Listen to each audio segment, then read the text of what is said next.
Honor, Uncle Frank. Now, I was present when he asked the Kilty girls just to call him Uncle Frank.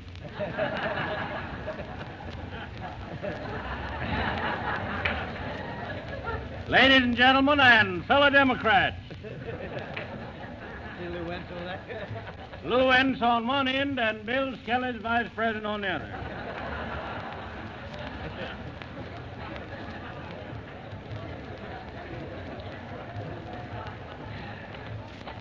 You know, if Frank Buttram had the capacity to receive any more compliments, I'd pay them to him. But what I'm going to do, I'm going to spend what time I'm not going to take on this program trying to convince him that these other fellows was talking about him. It always falls my lot, who is probably best able of anybody here to speak his own sentiments, to read those of somebody else.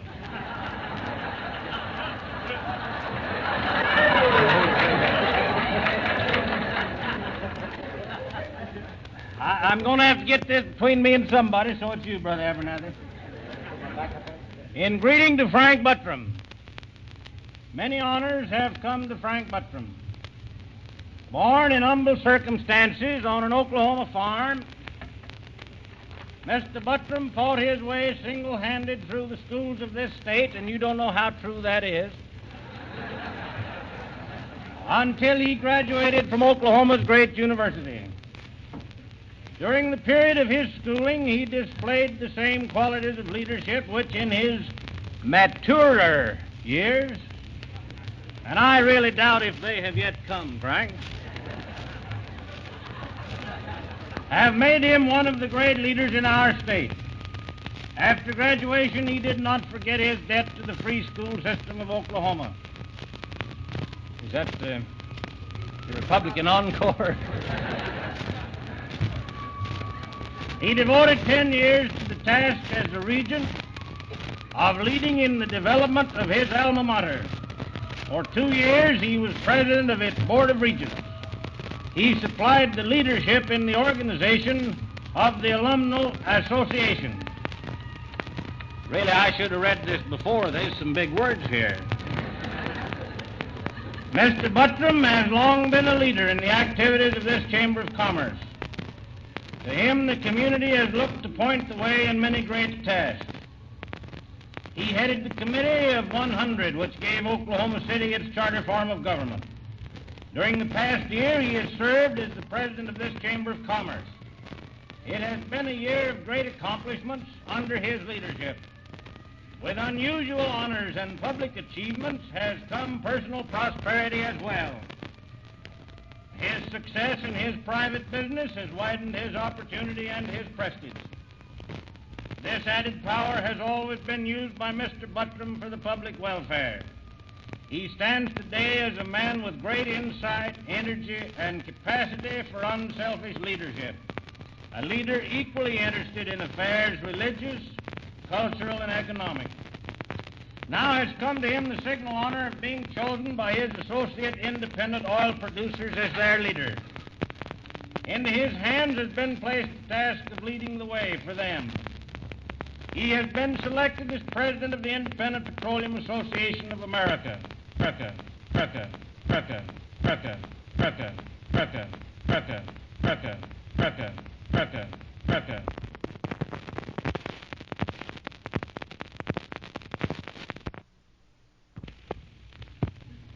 A basic law of nature is that there is nothing static. Everything is changing. In recent years in Europe and Asia, under fascism, Nazism, Bolshevism, there has been a complete centralization of power in the hands of one individual, and the everyday activity and behavior of the masses, the very lives and existence of the people, is dependent upon the beck and call, the whims and whines of a dictator.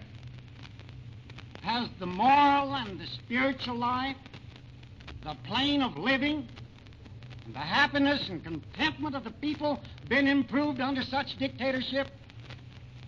Quite the contrary. European civilization as we know it may not be able to survive its present ordeal. In Russia, a land covering 1/6 of the Earth's surface, and formerly the granary supply of Europe, the people are eating black bread.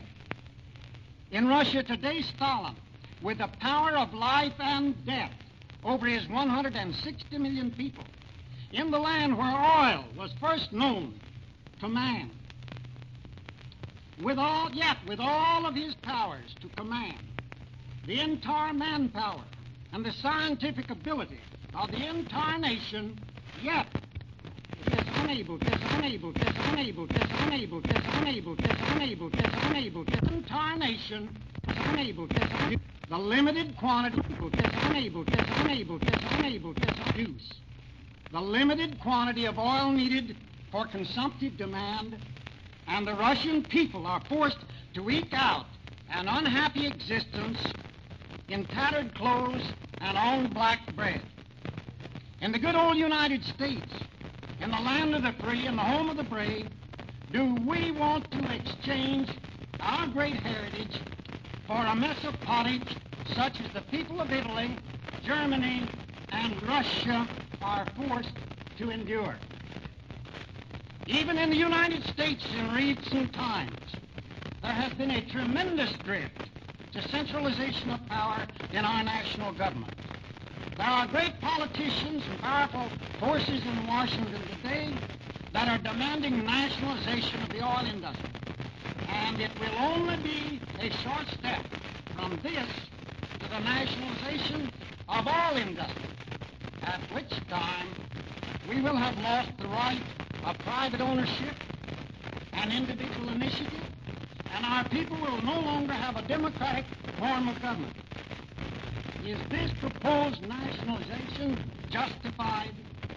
The oil industry today, my friends, despite the fact it has greater hazard than any other industry, despite the increased costs because of greater debts, increased prices in equipment, labor costs, and taxes, it is today producing gasoline and other refined products in ever-increasing and dependable quantities at lower prices than in the past, whereas the costs of operations of our government have increased by leaps and bounds. When we realize that the total value of motor vehicles manufactured in 1938 amounted to $1,400,000,000, and that in the same year, 1938, the American motorists paid in federal, state, and local taxes $1,529,000,000.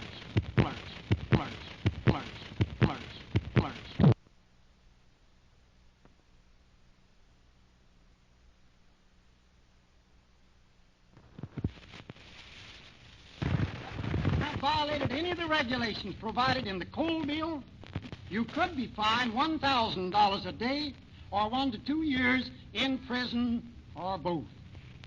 Do the people of the United States want a bill of this kind passed by Congress? I do not think so. The Independent Petroleum Association of America proposes to do everything within its power to prevent the approval by Congress of the coal bill or any similar bill.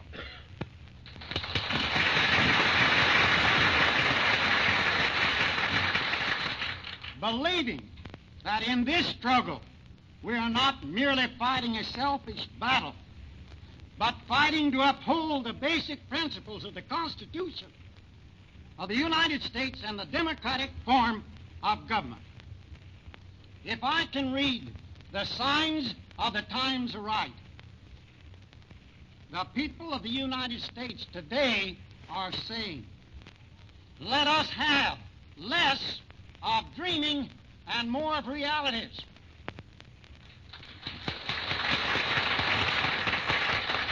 Less of government in business and more business in government. Less of the law of the tooth and the fang and more of the Christ-like spirit. Less of isms and more of the democratic principles as practiced by our forefathers, that it enabled us in a brief span of 150 years to reach the highest pinnacle in the history of man.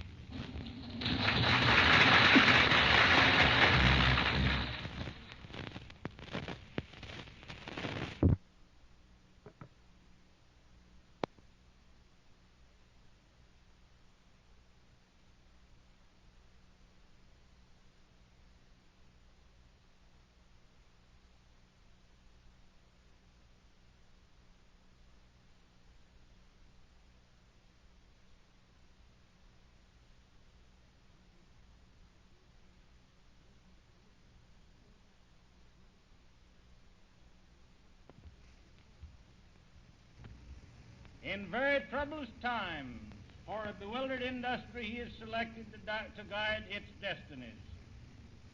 No greater trust could be reposed in any man.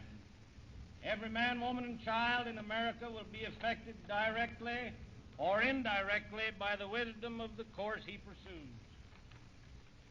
10 years ago, the Independent Petroleum Association of America was conceived by our great fellow townsman, Wirt Franklin. Mr. Buttram was a sponsor for it at its birth. During the 10 years, while it has grown to enormous stature, he has served on its board of directors. Now he is its president. Therefore, be it resolved by the Chamber of Commerce and Public Forum assembled that we applaud the wisdom of the Independent Petroleum Association of America in the selection of Mr. Buttram as its president.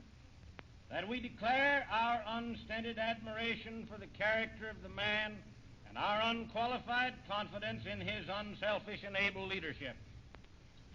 We congratulate Mr. Buttram upon the high honor conferred on him and the association upon the wisdom it has shown in his selection. We bespeak for each the accomplishments of every future worthy ambition. And now, Frank, old boy, whether you believe it or not, I was talking about you, and here is the evidence.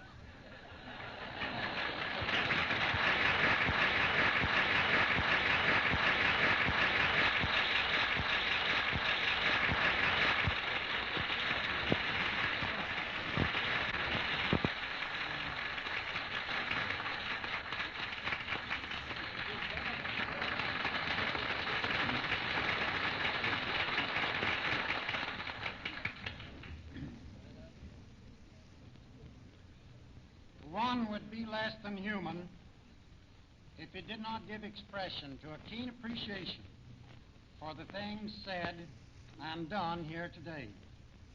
I'm cognizant of the fact, however, that this program is not primarily for me as an individual, but rather for the president of the great Independent Petroleum Association of America and for the great oil industry that means so much to this city, state, and nation. Everywhere one goes today, whether on the train, bus, to the club, private homes, or social gatherings, everyone is worried, and conversation invariably points to a discussion of the terrible things that are taking place in Europe and elsewhere, with storm clouds gathering all about us and approaching from every direction. Everyone is wondering where the lightning will strike next, where heavily loaded bombers will unleash their death-dealing missiles upon helpless men, women, and children. During these days of isms, we live in fear. Where will destruction come next?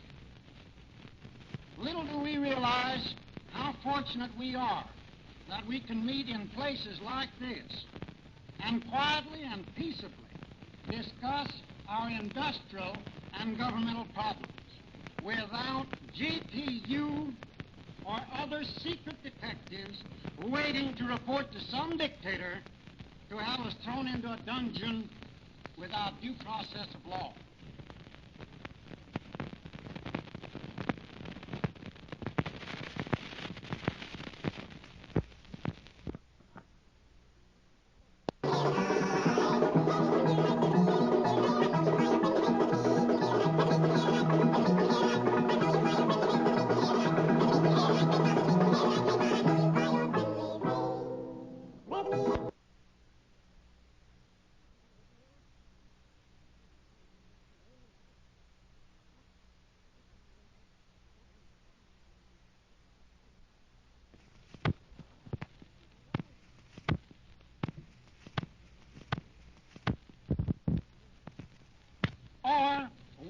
$129 million, more than the value of the total output of the automobile industry. It is high time that the American public gives some thought to the 17,000-odd different taxing agencies in the United States that are almost invariably attempting to raise the tax burdens of the American people. When Congress convenes January the 2nd, a bill for the nationalization of the oil industry is to be presented. According to the terms of this bill, 1. The commissioner is empowered to file written complaint requiring you to come before him on 5 days' notice for trial in Washington. 2. The usual rules of evidence prevailing in courts are not controlling for the commissioner. 3. The judgment of the commissioner is conclusive in all courts, is substantiated by evidence, and the commissioner has considerable latitude as to what constitutes evidence. 4. Only appeal allowed from the commissioner's judgment is to Circuit Court of Appeals. This court, however, is bound by the findings of the commissioner when substantiated by substantial evidence. 5. Civil or criminal proceedings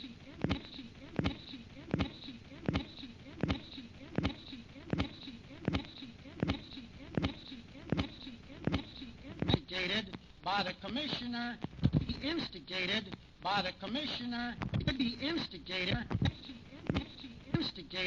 by the commissioner in any state. 6. Commissioner has no superior officer. 7.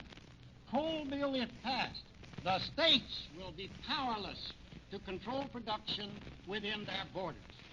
8. Bill does not solve any existing problems within the industry. 9. Commissioner has power to determine in relation reserves of one field to another.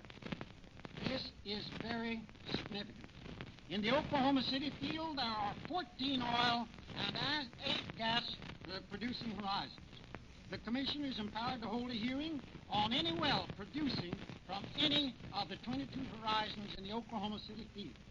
If, after hearing all the evidence, he decides that the particular well under consideration should be permitted to produce 10 barrels per day, then this decision is binding upon operators in producing horizons in Wyoming, California, Texas, and elsewhere where, in the opinion of the commission, conditions are similar. In reality, wells, even in the same sand, in the Oklahoma City field are as different as to sand thickness, porosity, saturation, gas content, and so forth as the fingerprints on our hand. I do not believe any individual, however capable, can be wise enough to rule intelligently on all factors involved. 10.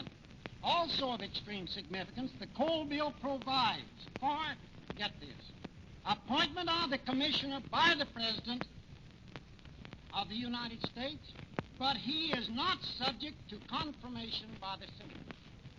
Appointment of the commissioner by the President of the United States, but not confirmed